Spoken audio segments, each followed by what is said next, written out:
Okay, so my name is James Winchester, and I'm here with David Cangelosi, the former owner and co-founder of Cangelosi Ward General Contractors.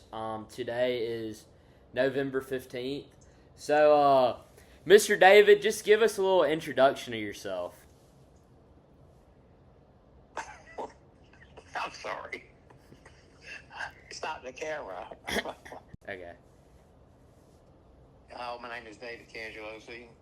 I started a construction firm with my business partner, Robert Ward. We did commercial buildings. We did hospital work. We did college, university work. We did all types of commercial construction for 38 years and then sold to the younger guys that worked for us back in 2020 into 2022. Okay, so how exactly did you get into this field? Like, did you aspire to do this since you were young, or how'd that work? My father kind of directed me in the field of construction. Um, when I started college, I didn't really go into that area, but then I went back to college and got my construction degree and found something that I truly love doing my whole entire work life. Okay, yeah, that's really good. So why did you pick construction over everything else? Like, what really stuck out to you? Basically, that you could get a job anywhere in the world. There's always construction going on. There always will be construction going on, whether it changes on how we build some things, sure, but there's always the possibility of a job anywhere in the world. Okay, yeah. So, what are a few risks, getting into construction, and also being in construction? Like, what could really set you back? Well, the main thing is if you're working construction and the economy falls apart and, the construction stops for a period of time and you're out of a job. But the good thing is somewhere in the world, something's always going on, if you're willing to travel. Right. Okay. So, how would you say you and your company really stayed on top of everything?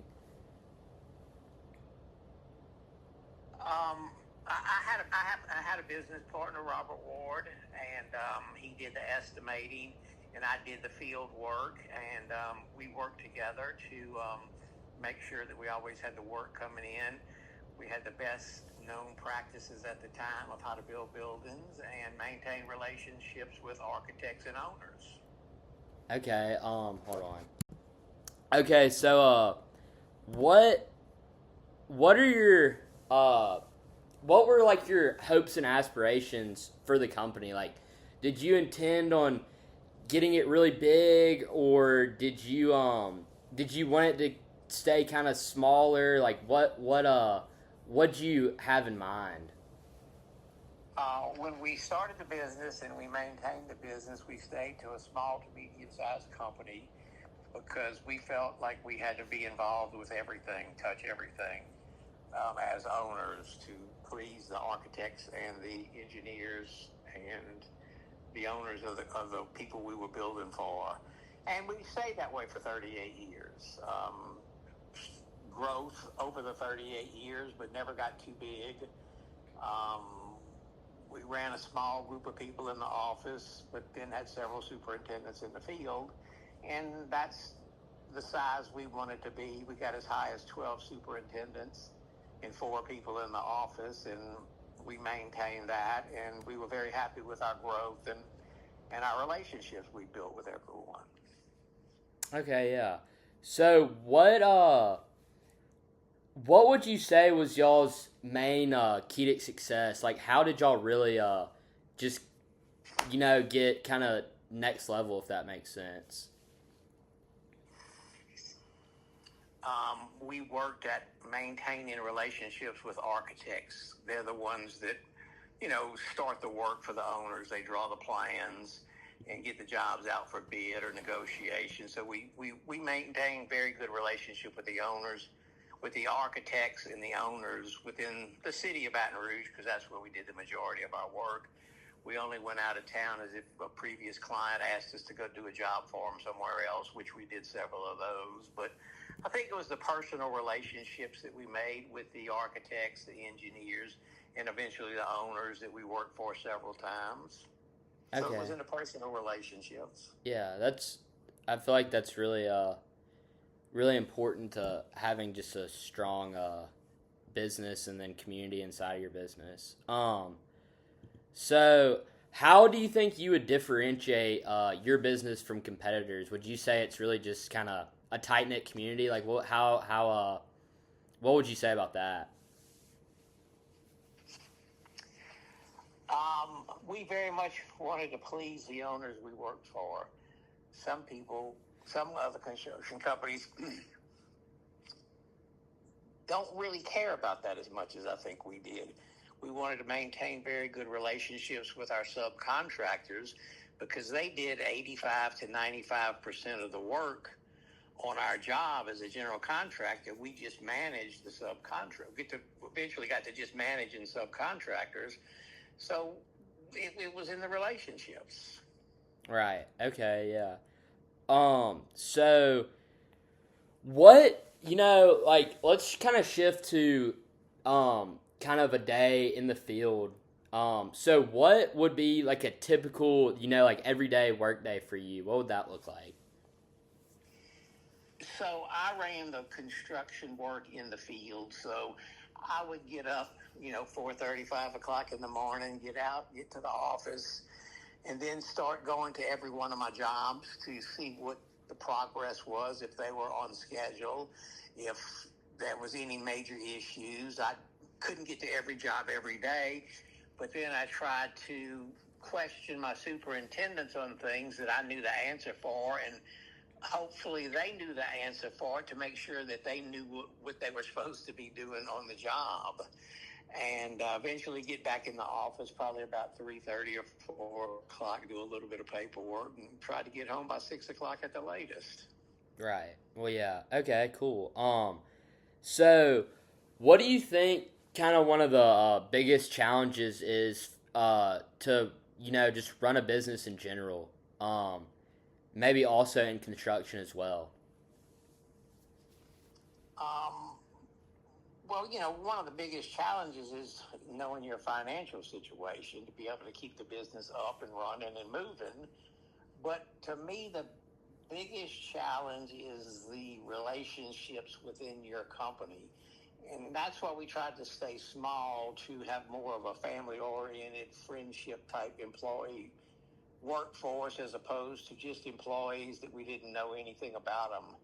We worked, with them every day. We learned who their families were, who their kids were, and tried to keep that going.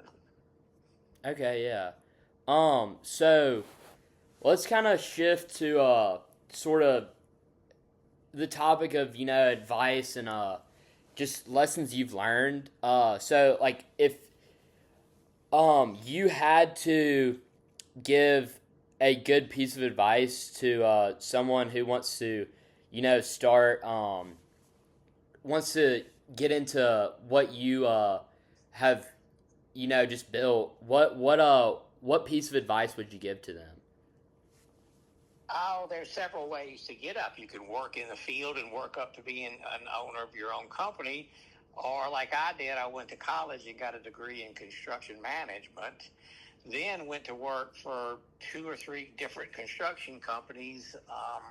So I advise that if you're going to college, take the construction class, then go to work for someone else to learn, a lot about what entailed to run the business. Okay, yeah. So, like you were talking about college. Let's kind of go that way. So for your position, is it necessary to go to college? And if so, what courses are you supposed to take? If not, like just give us a whole rundown on the whole college situation. Like, would it be helpful, stuff like that? Well, it's not necessary to go to college, but if you work your way up from the field of being a carpenter, being a superintendent, maybe working up to your position within the office, it's going to take you several years, way longer than if you were to go get a degree in construction. The format, the classes are pretty much spelled out for you in the construction curriculums. I think you ought to add some more finance to it if you want to be a business owner, which is the part that I had to learn on my own after I got in business. But I would advise some young man or young lady to go through the college route. You're going to be working in an office when you get out of college way faster than you would be if you worked your way up through the field. Right, okay. So what about interns? Like, how do y'all get in touch with them? Do y'all go through a certain college, or just kind of lay that out for everyone? Well, I'm based in Baton Rouge, so LSU has a wonderful construction program there. Right. And when we first went to LSU to try to get some interns, they weren't interested because Robert and I both went to college in Monroe at University of Louisiana, ULM.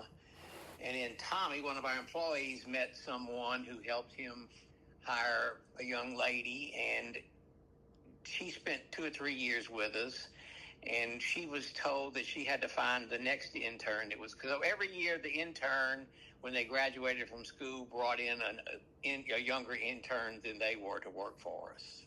Okay, yeah. Okay, I think we've touched that subject pretty well. So let's kind of go back to advice and just things you've learned. If you had to say like one of your biggest surprises in business, what do you think it'd be? Oh man, biggest surprise.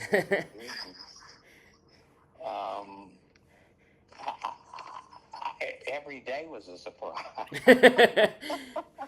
Yeah, I feel like especially the field you're in. The biggest surprise to me is the employees and how they act. If you treat them great, they act well. If you don't treat them well, they can surprise you and not act too good. But I guess the biggest surprise is how to manage people. Right. That was the everyday challenge. Okay, yeah.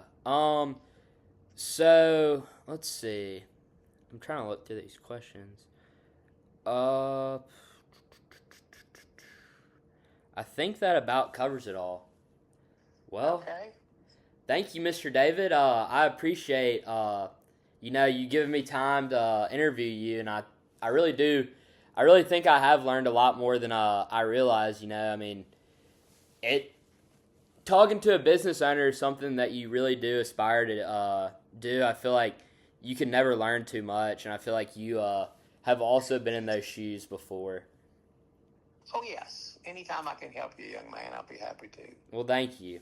All right. Well, I think we're going to end that. Hold on.